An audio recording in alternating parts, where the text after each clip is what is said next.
ওই লুটেরা আমাদের অনেককে সুযোগ নিয়ে যদি নির্বাচিত হয়ে আসতে পারে তাহলে আগামী 5 বছর কেউ শান্তিতে বসবাস করতে পারবে না।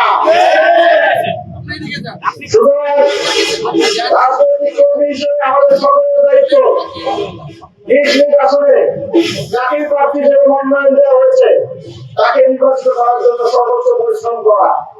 এই আসনে একজন প্রার্থী আমাদের সকলের শ্রদ্ধেয় প্রফেসর জাতীয় কাদের জুলাই অভ্যুত্থানে তিনি রাজপথে নেমে এসে জাতিবাদের বিরুদ্ধে লড়াই করেছিলেন। ওদের স্বপ্ন পূরণে পাশে থাকতে পেরে আমরা গর্বিত। তিনি একজন শিক্ষক হয়ে তার ছাত্রদের পাশে এসে দাঁড়িয়েছিলেন। এখন সময় আমাদের তার পাশে দাঁড়ানো। এখন আমাদের দায়িত্ব ছাত্রদেরকে বিজয়ী করে আনার মাধ্যমে এই আসন 11 দলীয় দলকে উপহার দেওয়া আপনাদের দায়িত্ব।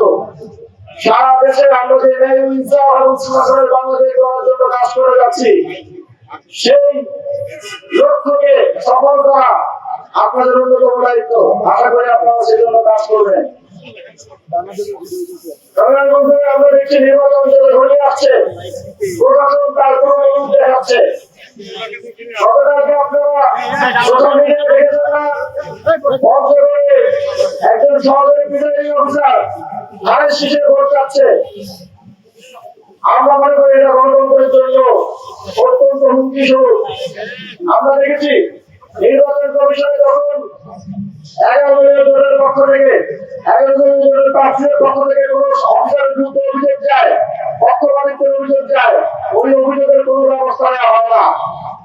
অথচ বিএনপির প্রার্থীকে সমস্ত করতে হবে ওই দিন ছেড়ে একাধিক অফিসার বিরুদ্ধে করতে আমরা দেখেছি।